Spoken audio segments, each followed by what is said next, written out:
Hello and welcome to the Ice Guys, brought to you by the National Hockey Now Network. This is the show that takes you into the world of the National Hockey League. Every game, every day, from a betting perspective. With pro sports handicappers, Ian Cameron, Alex B. Smith, and various guests from the world of hockey and sports betting. And now, here's your host, Ian Cameron. Welcome to the Ice Guys, presented by National Hockey Now. Thursday, May the 18th. It is Ian Cameron, and we have another guest joining us today. Another goaltender, by the way, joining us here on the show today. We've become a goalie factory with our guests here on the Ice Guys show. The Ice Guys show is basically the Finland of NHL betting shows. We're just rolling out one goalie after another here right now on the show. Eddie Lack, we have Kevin Beach as our regular Saturday contributor, of course, on the show. And here today, another goaltender joining us, most recently in the FPHL this past season, Breandan Colgan with us here on the show. Breandan, it's good to have you with us here on the Ice Guys show. How are you doing? I'm good, Ian. Thanks for having me. And I guess the goalies know what they're talking about then if they're coming on this show and know the picks. So glad to be here. Yeah, I'm not so sure about that Eddie Lack guy we've had on the show a bunch. He can be a little out there, but no, we love Eddie Lack, obviously. But no, in all seriousness, good to have you with us. Talk a little bit about the hockey journey for Breandan Colgan. Lots of minor pro hockey years for you, ECHL, most recently FPHL, of course, residing now, as you said, in Ohio, or actually Georgia right now. You played in Columbus, Ohio for a bit. So talk about where you've been and all the years you've been at it. Yeah, so I grew up outside Philly, did all my minor hockey around there. Played for a team called Junior Flyers mostly growing up, and then kind of bounced around juniors, tier 3. Went to a local college in PA right outside Philly, Westchester University, just club hockey, and then won a championship there in our division. I think it was sophomore year, and then I decided maybe keep things rolling. And then, went up. Last year was my first year. I couldn't play because of COVID the year before. So went from playing in the Fed up to the SPHL, back down to the Fed, back up to SPHL, up to the East Coast, had a stint there. And then, made my way back down to the Federal Prospects Hockey League. So it's been quite a journey, but I find myself here in Columbus now, which I love. Love the weather here versus, we'll say upstate New York. I'll tell you that. Difficult. Upstate Western New York or Georgia? Better weather. What could it be? What could possibly be more fucking enjoyable? Tough decision. Tough call there. Although I will say this about Western New York. They're a passionate sports group there, especially in Buffalo with the Sabres and the Bills. Hope for bigger and better things for both of them in the future, for sure. And obviously great chicken wings there, without question. When you go to Buffalo. And actually, it's a big weekend in Western New York, too, because they're hosting the PGA Championship, the second major this weekend up in Rochester at Oak Hill. So we'll see how that transpires. I know I've got a few shekels invested, more than a few, in the PGA Championship. So we'll see how that tournament transpires. Let's get into the NHL. And how I know the playoffs, you've been obviously busy playing, but you've been in and out. You haven't been able to watch start to finish. You've just got back into watching the Stanley Cup playoffs. But just through the first two rounds, just some things you've seen and opinions you have on what's taken place to this point. We've seen some big teams obviously bite the dust. Boston, an all-time great regular season, and all it got them was a knockout in the first round. The defending champs were done after the first round. Colorado, Toronto, another disappointing end to their season. Edmonton had playoff or Stanley Cup final aspirations at the very least, and they end up getting sent packing by the Vegas Golden Knights. So what's your thoughts on the playoffs to this point? Okay. Boston's a tough one just because when you do that well in regular season, you get so hyped up. And I think Tampa Bay before they ended up winning, they were first for a while, and then they kind of got crunched out in the first round. So it happens a lot. So, I mean, they have a good team and they had some really good goaltending, but I will say I had Toronto and Edmonton out in my all my my picks before, so I kind of saw that coming. I don't know if everyone else did. Let's see what else. I'm surprised Carolina is kind of that's kind of a wild one for me. I'm surprised they're still in it, but I mean with Rod Brendamore there and the goaltending they have, that's pretty good.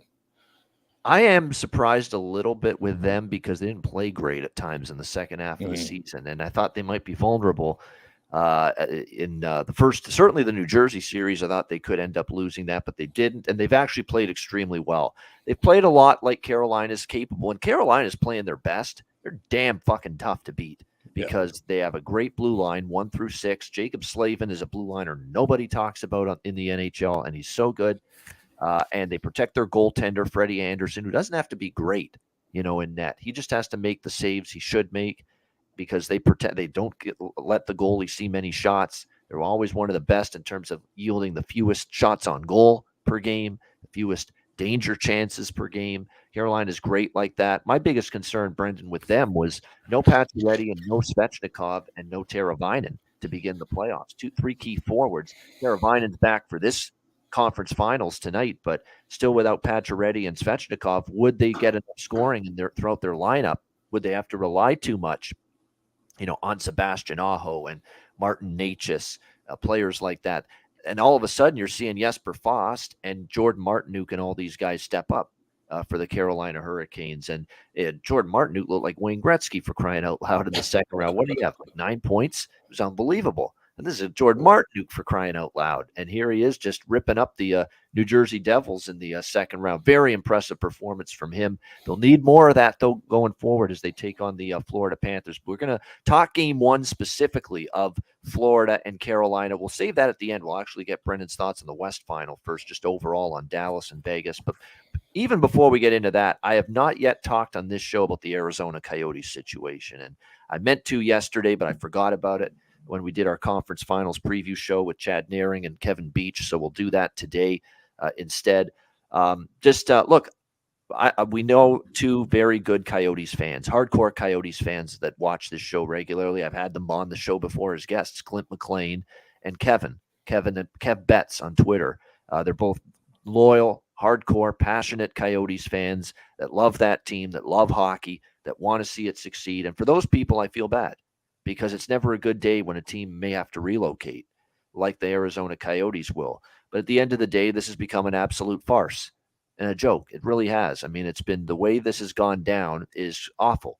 When you're seeing the so-called people that are trying to keep the team in Arizona right now spend a paltry $250,000 on promotion and advertising for their side of the case, if you will, to build this new arena in Tempe, Arizona, and an entertainment district. And then you're seeing the opposition, the people who want to shoot it down, spending millions of dollars, to promote their side of it. It basically, you have no fighting chance.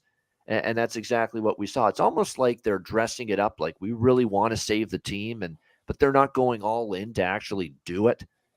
That's kind of what we're seeing right now. And unfortunately, that, cheap, going on the cheap, mindset and approach cost them that vote the other night, where it was just overwhelming that the vote was no. We're rejecting the proposal in Tempe, Arizona, to build that brand new arena and build that entertainment district. And as a result, the Arizona Coyotes' future in that state, in the desert, is very much up in the air and very much in jeopardy. Now, the NHL apparently has committed, and I'm not surprised by this. I actually expected this to play at least one more season at Mullet Arena, the little bandbox there, Arizona State University, for next season. So I kind of expected that. But beyond next season, and certainly beyond 2 years from now, there's real concern and a legit question whether that franchise is still going to be in Arizona. And there's a lot of destinations that the NHL has at their disposal for moving that team. I think Houston is probably the favorite, quite honestly. If you look at Houston, Texas, they are the number one, the biggest, I should say, media market in the United States right now, Brendan, that currently doesn't have an NHL team. Houston has that many people in and around that vicinity. So there's no doubt the NHL is interested in maybe Houston as a potential destination. I know Kansas City is going to have interest. I'm already seeing Patrick Mahomes, the great quarterback of the Kansas City Chiefs, on Twitter tweeting out, boy, Kansas City Coyotes, which sure has a nice ring to it. You don't think he wants to see a hockey team there in Kansas City? And by the way, I think his wife is involved in some ownership with another sports team, believe it or not, in that city. I thought I read that correctly. But so the Kansas City is in the mix. Salt Lake City, there's an owner there that has the pockets and the ability and the arena and the building to bring a team to Utah, to Salt Lake City there. Quebec City, of course, has an arena ready to go.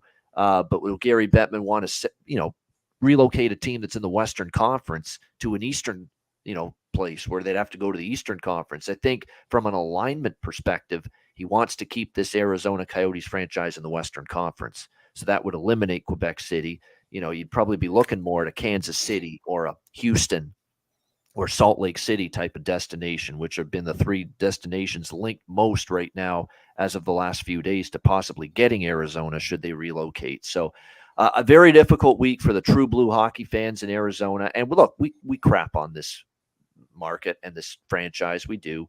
I mean, they haven't had much success on the ice. It's basically been a Halloween costume party for a lot of their home games over the years. Everyone's dressed as empty seats.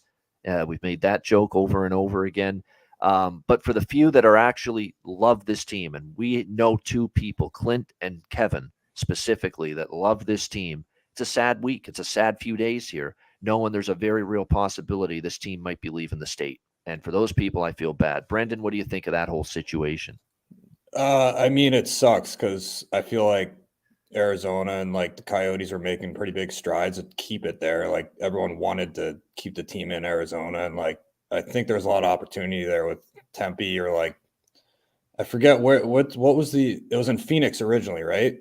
Correct. It was in Phoenix. Yeah, they shared America West Arena with the Phoenix Suns way back in the beginning when they moved from Winnipeg, in the late 90s. And then they decided, hey, it's an older arena, or the Suns were going to get a new arena. They gave the Coyotes, they had to move them somewhere else. And they ended up going to Glendale, Gila River Arena, which is where they had been for many years. Then the lease runs out, and now they've got no new building that they can go to. So they had to stick them in Arizona State last year, that little dump of an arena there. And now they've got to find a way to get a new building, and they're still waiting. And they thought this was going to be their opportunity. I mean, I'm hearing Gary Bettman on Mad Dog Sports Radio Sirius a few weeks ago, and they asked him about this vote, and either he's stupid or he's just supremely arrogant, or I don't know what it is, but he says, "Oh, I have no worries whatsoever, none whatsoever. This vote's going to go through. I'm supremely confident. We're going to get this new arena built in Tempe." Well, where's your confidence now, man? It's down the fucking tubes, down the drain, as far as I'm concerned. Obviously, it didn't go the way you thought when you're flapping your gums on that interview a few weeks ago, talking about, "Oh, it's going to get done. They're going to vote this arena through. We're going to get it accepted. They'll accept the proposal. We'll get this new arena in Tempe built." Well, clearly he was flat out wrong, because and not just a little bit wrong. It was decisive. It was overwhelming that they voted no and rejected that arena proposal earlier this week with that vote in Tempe. It seemed almost out of nowhere too. Like that seemed like a sure done deal this whole time. And then like I think that like there before their market, there was like it was tough to get fans there because there was nothing around it. So then they bring in the Tempe. I think that would have been a pretty good opportunity to, bring some fans in and keep it there. But yeah, now I didn't know that about Houston though, how big a market that is. That's very interesting. Yeah, it's huge. It's because people, I think, when they think Texas, they think Dallas is pretty huge, and maybe Houston's a little bit smaller. Houston's grown quite a bit, in the last few, and plus they really supported the hell out of minor hockey many years ago. The Houston Aeros, the AHL team there. I mean, that was great support that team was getting in the Houston market, and there's no doubt there's a lot of they check a lot of the boxes as far as being able to get this NHL team and it possibly working. So the Houston Aeros, and by the way, if they go to Houston, that's going to be the team name, the Aeros. It's ready-made. I mean, the Houston hockey teams in the past have been called the Aeros. So I think it's just almost ready-made that, that's what the name's going to be. So it wouldn't surprise me if we're talking this team in Houston in just a few years. Now, this is just a stopgap. So how long this stopgap of them still playing at Arizona State University is, we don't know, but we know next year they've only confirmed and committed to next year for this, that they're going to play again at Arizona State University. Beyond this, because they don't want to have to up and relocate, scramble in the months, next few months probably to move a team. They say, well, you know what, let's take our time. Let's look for if we have to relocate, let's do the process properly. Let's make sure we do it fully and take our time with it. So that's probably why they said, let's just keep them there for one more year at Mullet Arena, play next year at Mullet Arena again. And then after next season, we'll evaluate where we go from here with the Arizona Coyotes. So that's the latest update with that. So disappointing, certainly. And like I say, the people I feel bad for are two of our very own Ice Guys viewers and listeners, and they've always been watching this show. Great support. Clint McLean, who's great too with his MMA podcast, which all of you should be watching, by the way, does a great job with it. And Kevin, who we've had on the show before, Kev Betts, and both of them love the Coyotes, live in that state, support the team. That's the people I feel bad for. The true blue, the die-in-the-wool, passionate, hardcore Coyotes fans. There are a few. We know a couple of them. So unfortunate for them.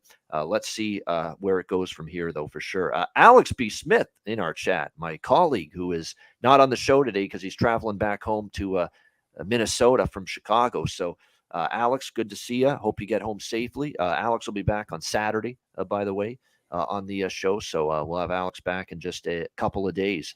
All right, before we get into game one tonight, Eastern Conference Finals, Florida, Carolina, TNT will have that game. TNT's loaded up the broadcast, by the way. What a studio show. They're going to have Liam McHugh, Wayne Gretzky, Henrik Lundqvist, Anson Carter, Biz Nasty, Paul Bissonnette. They're all going to be there. That's going to be a hell of a good studio show. I'm looking forward to that pregame, postgame, and the intermissions with that group. Kenny Albert, Eddie Olczyk, Keith Jones calling the game, of course. But first, before we talk about that, let's talk Western Conference Final. I'm just going to go right to you on this, Breandan, because I spoke about this series yesterday when we did our overall series preview show. We've got Vegas and Dallas. Vegas is right now around a minus 135 series favorite over the Dallas Stars. Who do you like in this one? I honestly, I like Dallas in it. I like Jake Ottinger. I like the decor they have. But I mean, Vegas is such a high scoring team. It's going to be a close one, but I say I'd have Dallas on it. All right, liking Dallas here, plus 115. Jake Ottinger, like I said yesterday, I think Jake Ottinger has a little bit of an advantage over Aiden Hill. But at the same time, I like Vegas's blue line in front of Aiden Hill, 1 through 6, better than I like Dallas's 1 through 6. My biggest concern with Dallas in this series is how much gas is in Miro Heiskanen's tank. You're asking this guy to play like 30 fucking minutes every game. He's just they are wearing this guy out. And the one thing about Vegas is they play such a heavy style, and is it going to wear him out to the point he runs out of gas in this series? And he's just so important to the Dallas blue line because after that, Lindell's all right. Suter is, best days are behind. He's been okay. He's been better than I thought, but still his best days are behind him. And then you got Handley on the back end of the blue line as well for the Stars. And then, they played good, that third pair. Don't get me wrong for the Dallas Stars, but they're going to have to pick up some slack. Harley and Handley, the third pair. Colin Miller's a solid shutdown defenseman, but I mean, Heiskanen just stands out as, wow, he is way above the rest, on that Dallas blue line. Whereas you look at the Vegas blue line, and they're as balanced as can be with Pietrangelo, Martinez, McNabb, Theodore, Hagen, Whitecloud. I've said it over and over again. Might be the best third pair in the playoffs, still standing on the blue line. So, like I said yesterday, my heart and my wallet wants Dallas in this series because I've got Dallas to win the West and the Cup. I don't have Vegas futures, but my head says Vegas. My head says I'm going to get let down here, and Vegas is going to win this series. But again, don't underestimate Dallas. Dallas needs Jason Robertson in this series. Okay, you got through Minnesota, you got through Seattle with him doing diddly squat. You're going to have to eventually get him rolling here. For as good as Pavelski and Hintz have been. And by the way, I said this yesterday. This is a phenomenal prop. I can't believe it. Kevin Beach was right on it. I like it as well.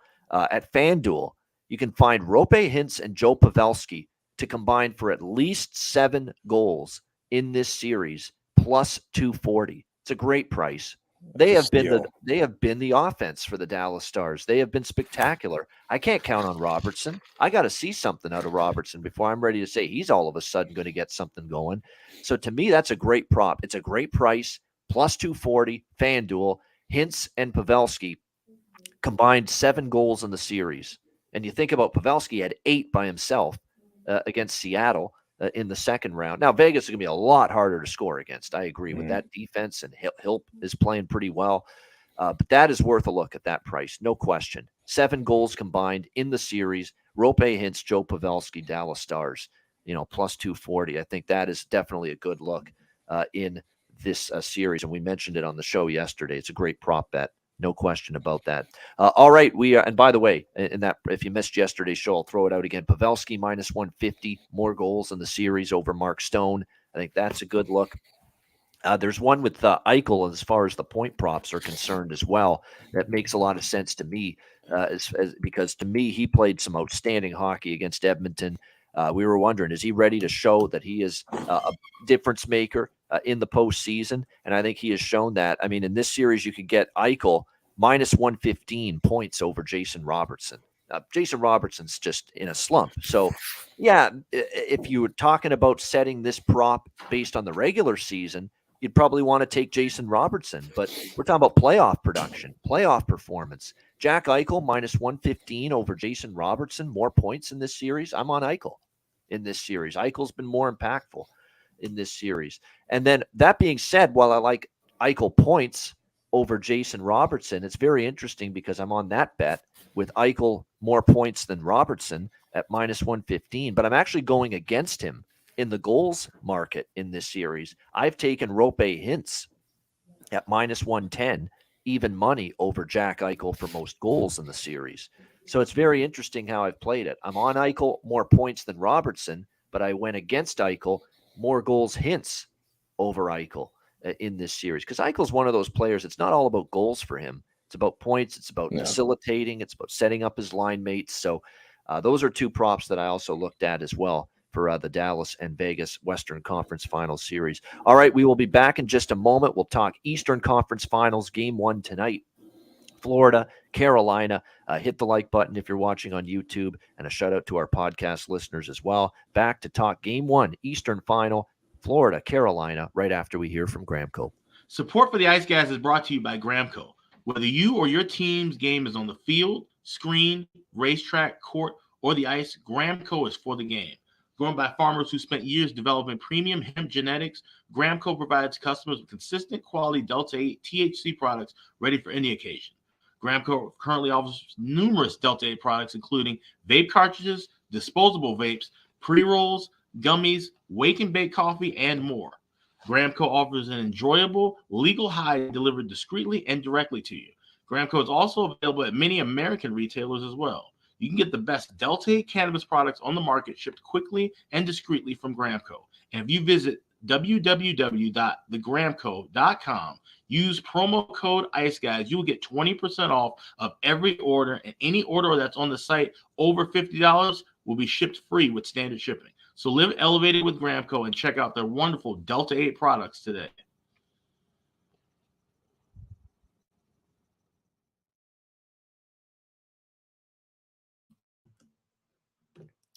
All right. We've been craving some hockey, haven't we?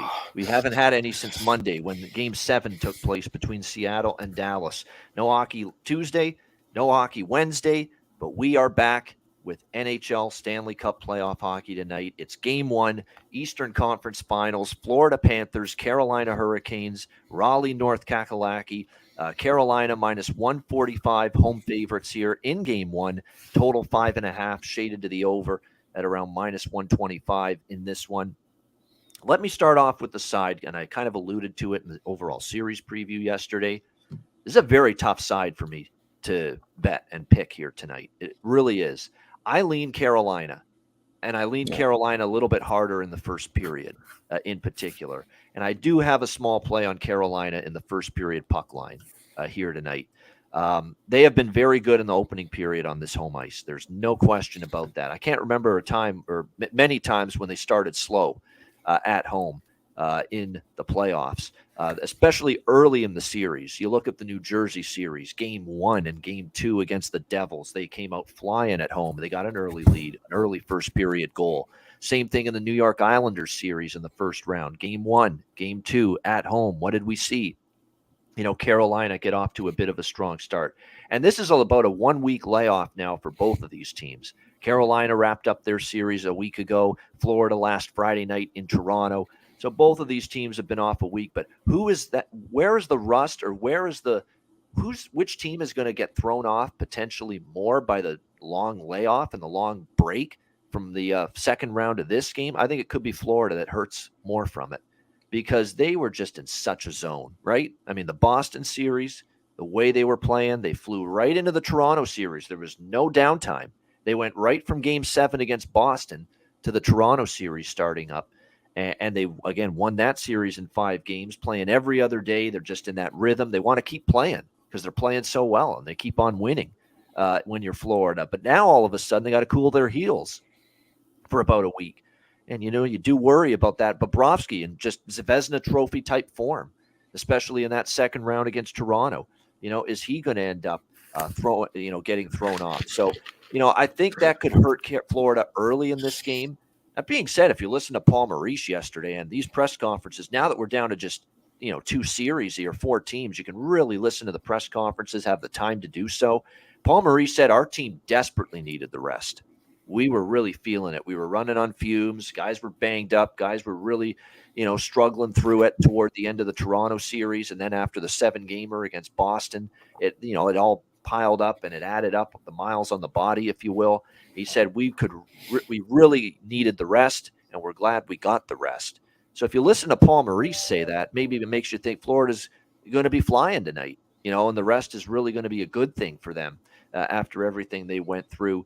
But Carolina's been a strong starting team at home in the playoffs, in these games, especially early in the series. Game 1, Game 2 against the Islanders and against the Devils on home ice. They started out pretty well. So that first period puck line, I'm gonna bet that a little bit. It's nothing I'm overly strong on tonight in Game 1 from a side perspective, but I am going to put a few bucks on that plus 175 first period puck line on the Carolina Hurricanes. Again, that's the best price available out there with that. I'm also going over 5.5 here at minus 120. I think we have seen in recent series, there's a lot of evidence that points to, with the long layoff, there's more mistakes with the puck. You're out of position a little bit. You're jumping into a new series. And I find the long layoff leads to a little bit more sloppy play and a chance for more goals because there's going to be more turnovers, more defensive breakdowns and coverage, which I think you definitely could see in a situation like this tonight. So I like this over. And keep in mind what we saw in Game 1's second round. We saw Seattle-Dallas, a shootout, flew over the total. We saw Carolina and New Jersey over the total in Game 1 of that series in the second round. We saw the other West series, Vegas and Edmonton, in the second round. Game 1 went over the total. So there was 3 of the 4 series in the second round in Game 1. 3 of the 4 Game 1s went over the total in the second round. The only one that didn't, and I remember it because it was a bad beat on the over, was Florida-Toronto, where it was like 4-2 early in the third period. It's like one more goal. Toronto's got the net empty, in that game for extended stretches, and we just can't get that 7th goal, and it stayed under the total. So that was it. 3 of the that should have been 4-0 to the over with Game 1s in the second round, but that one did not. So I like over 5.5 here. I do think you're going to get enough. And again, it's 5.5. You're not asking for a ton of offense. It's a lower total. It's a total I'm very comfortable in a Game 1 scenario, betting over the total. So I'm keeping it small tonight, though. Like I say, I think this is a tricky game, tricky handicap from a side perspective with both of these teams off these long layoffs here. So for me, it's going to be a little bit on the Hurricanes puck line first period and also over 5.5 for the full game. I do want to mention a couple lineup notes as well.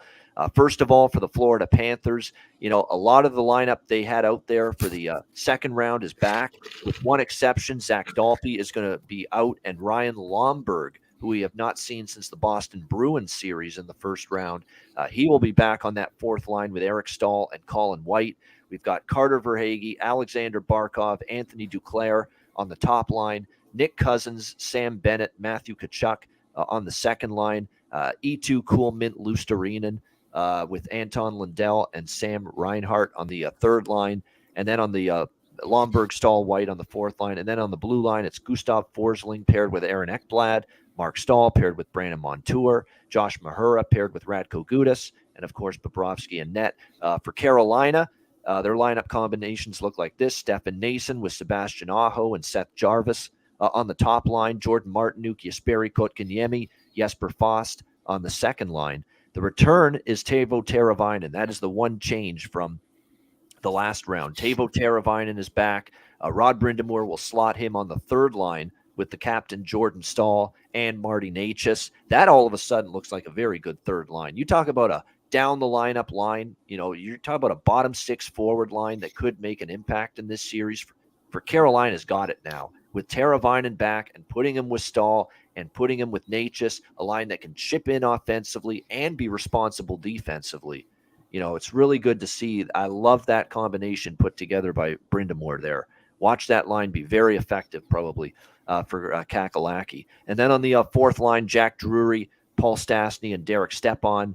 The defensive pairs, Slavin with Burns, Shea with Pesce, Gostisbehere with Chatfield. So that looks like the lineup here for the Carolina Hurricanes tonight. Of course, Freddie Anderson in net. So we'll get to props in just a moment for this game, but I'll stop there and get Brendan's thoughts. But I'm on Carolina first period puck line, full game over 5.5 here. Brendan, what do you think? Game one, Florida, Carolina. I think Carolina has it, but then you're reading off. I mean, again, I came in here late. You're reading off the decor for Florida for the Panthers, and that's a big decor. So if this series goes, 6-7 games, that could be a wear and tear on Carolina. Well, let me ask you something, just in your estimation.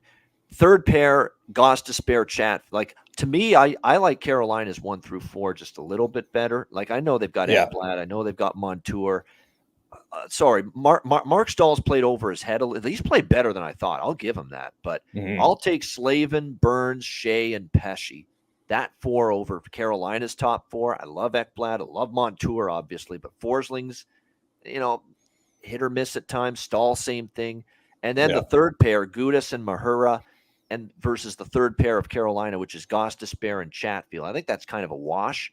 I actually slightly lean Carolina there, too, because Gostisbehere, who is a train wreck with the turnovers and the mistakes at times with Arizona and Philadelphia, whatever Rod Brind'Amour's done, maybe it's the system. They just play such a great defensive structure. It's actually propped up Gostisbehere. It's made him look good, believe it or not, here in Carolina. It totally negated whatever the turnovers he used to have in his game. And I think you got to give the coaching staff and the system they play a lot of credit for that. Yeah, I mean, I'm from Philly, so I'm a Flyers fan. I saw him. He came into the league really hot, and then it kind of fell off. And I think does have to do with Rod Brind'Amour because he has such a big systems guy, and he kind of keeps guys in line. But yeah, I think Carolina wise, they move the puck defensively so much better. Like, they have a lot of skilled guys, and that might be a deciding factor versus both teams. Yeah, it's going to be interesting. So you like Carolina tonight, though, for game one? Yeah, I like Carolina, and I like the hitting the over, because even in any game one, usually there's just a lot of mistakes in general, and they haven't played in a couple of days, and everyone's getting more tired as the playoffs go on, and I think it's definitely going over. All right, liking this over here with game number 1 tonight with Florida and Carolina. I'm fascinated to see how it goes. Like I say, I think it's a tricky one from a side perspective. I personally have my belief that Carolina will handle this layoff and break better than Florida will. But again, that's just a belief. What if Paul Maurice said was true, that, hey, we needed the rest. We were really, worn down. We were feeling tired. We were exhausted at the end of that Toronto series, even though we're winning games left and right and playing well. So we'll see. Plus Bobrovsky, man, that's the thing. Bobrovsky's in this great zone, terrific groove. Some of the best hockey he's played in years, certainly with the Florida Panthers, probably the best hockey he's played. It's looking like the puck was like a beach ball to him. That's how big it was, and he was stopping everything. Now, all of a sudden, he's been sitting around, not playing for a week. That's concerning to me about goalie Bob here tonight in this game, is that, it's been long enough that he might be out of his playing rhythm a little bit and maybe not at his best. And he might get it back, but I don't know if it'll be there tonight in game one. Maybe it's going to be a little bit of an off night for him. And then game 2, he starts to pick up his level back to where it was in the Toronto series and earlier in the playoffs. So it's a fascinating game. No question about that. As far as player props go tonight, Verhaeghe certainly is one I'm interested in for Florida. It seems like when they win, he's has a hand in it. I think both Sams are good candidates for goal props and point props tonight, and shots on goal props for that matter for Florida, because this is going to be a series of 2 tenacious forechecking teams. They really are, both of them. Florida's become one of those teams. Carolina's always been one of those teams. So you need players that are going to go to the blue paint, players that are going to go to the goal crease, players that are going to crash the net and go to the traffic areas right in front of the goaltender to score goals. And I'll tell you who does that for Florida: Bennett and Reinhart. They have been doing that for this team. Tkachuk, obviously, but Tkachuk went cold offensively in the Toronto series. Let's see if he picks it up. You can bet Tkachuk if you want, but I just think there's better value on Bennett and Reinhart for Florida tonight, maybe to find the back of the net. No question about that. We'll have to wait and see on that. But and then on the Carolina side, when I look at them, there's just so many different players that can beat you. Aho is always worth a look because he's been good. But I say anybody on that second line, Martin, Kotkaniemi, and Fost, they played phenomenal and so impactful offensively against New Jersey. There's great value on those 3 guys right now as far as goal props and point props at the moment. Martin, we don't expect the production he gave against New Jersey. I mean, we expect him to cool off just a little bit. Obviously, he's scoring at a freaking Wayne Gretzky pace, in that New Jersey series, which was insane. But, he still showed me enough that, I think he can make a positive impact in this series. Absolutely. With Kotkaniemi and Fost. Teravainen with Stahl and Natchez. Marty Natchez is someone that I trust in playoff games to step up his game and perform. Look at what he did against New Jersey. 3 goals and 3 points in the last 4 games for the Devils. So, Marty Natchez prop is always something that's going to appeal to me as someone that's a big fan of his game and how much he's improved this season for the Hurricanes. So there's a few props that I'm looking at. If you're going to throw together some kind of, and I'm going to do this throughout the conference finals and the Stanley Cup final too, take a shot with some of these same game parlay shots on goal props. You put one team on one prop and the other team on the other. So for Florida, you could probably put, Bennett and Montour and Tkachuk, players like that on a shots on goal player prop, parlay prop for Florida. For Carolina, I'd probably go with Aho, Natchez, Brent Burns, players like that. Put them together in a same game parlay prop over shots on goal. And by the way, we have 2 teams that, as far as shots on goal taken, 2 of the leading teams in that category. Florida always fired a lot of shots on goal this season. Carolina, the same thing. So you've got 2 teams that pepper the opposing goalie quite a bit with shots. So this is definitely one of those series where it could be worth your while to be looking at shots on goal parlays. Do a Carolina player parlay with shots on goal tonight and a Florida one, and see if you can. I'm definitely going to put one together for each team here tonight, not only in game 1, but throughout the series as well. All right, great stuff. That is game 1, Eastern Conference Finals, Florida, Carolina. Hit the like button. We appreciate it very much. Make sure you check out patreon.com/Ice Guys, just $10 a month. Goalie charts, totals charts, power ratings, daily Ice Guys show betting card, and tons of bonus video content as well. We've got interviews with current and former players. We're adding another one later on this afternoon. So make sure you check that out. Patreon.com/Ice Guys, just $10 a month. And also make sure you're checking out the Ice Guys store, iceguys.myspreadshop.com. Get yourself some great quality Ice Guys merch. Summer's here. The weather's warming up. So check that out, iceguys.myspreadshop.com. All right, we will be back to wrap things up with our guest, Breandan Colgan. Best bets coming up right after we hear from Manscaped. Support for the Ice Guys is brought to you by Manscaped, who is the best in men's below-the-waist grooming. Their products are precision-engineered tools for your family jewels. Manscaped's Performance Package, the ultimate men's hygiene bundle. Join over 7 million men worldwide who trust Manscaped with this exclusive offer for you, 20% off and free worldwide shipping with the promo code ICEGUYS. That's promo code ICEGUYS at manscaped.com.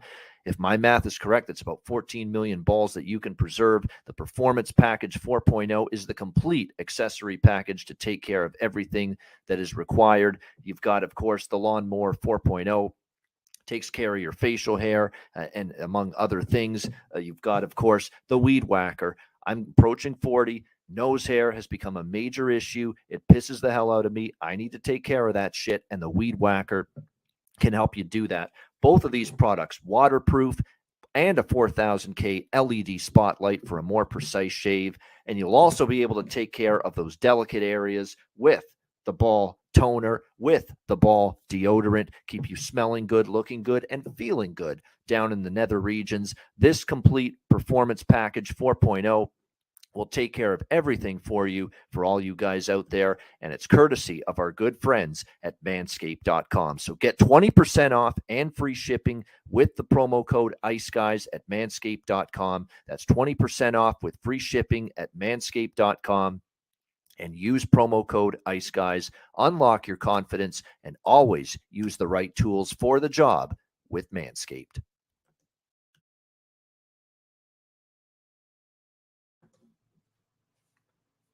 All right, time for best bets to wrap it up. Brendan, what do you like most? Carolina, you like Carolina to win? You like the over? Which one do you like more? I like the over. I think that's going to hit no matter what. I think that's a pretty good play. I do like Carolina, but if I had to put all my money on it, I would do the over.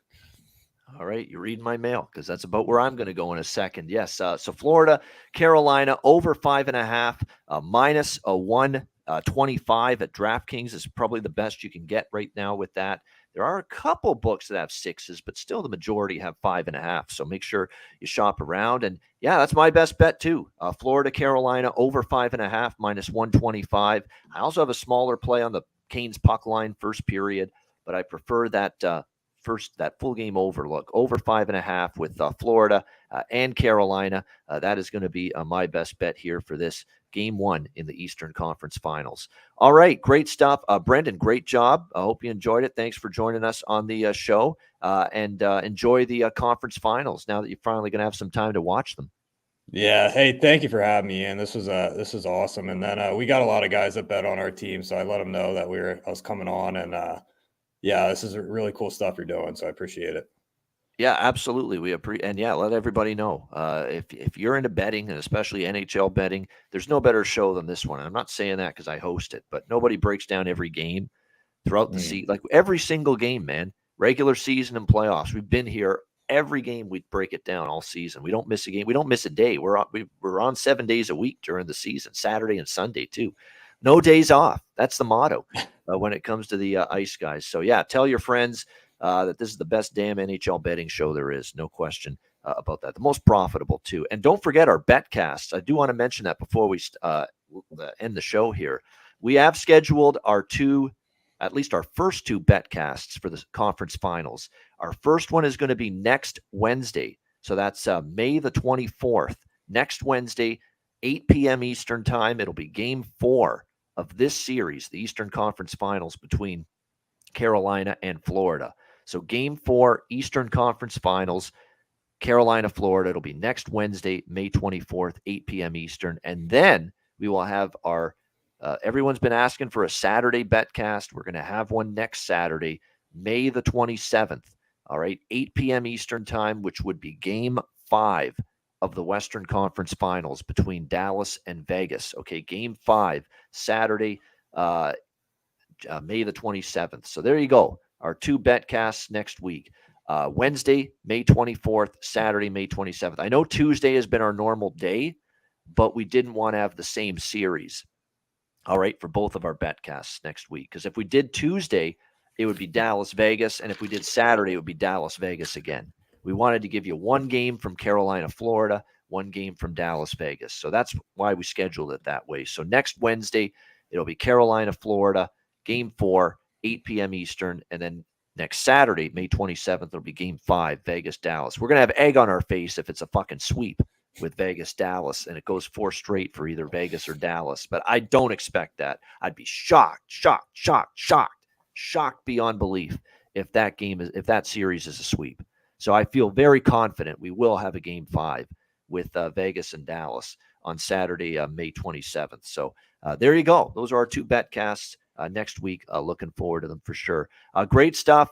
Again, check out patreon.com/Ice Guys. And a reminder, the Ice Guys is live Monday to Friday, 2 p.m. Eastern, Saturdays at noon Eastern. And if you can't watch the show live, download the Ice Guys podcast in audio form on all major podcast platforms: Google Podcasts, Apple Podcasts, Spotify, Stitcher, iHeartRadio, Amazon Music, and more. Download the Ice Guys podcast when you can't watch the show live. For our special guest, Breandan Colgan, I'm Ian Cameron. Have a great Thursday. Enjoy Game 1 of the Eastern Conference Finals, and we will be back tomorrow on Friday for another edition of the Ice Guys presented by National Hockey Now.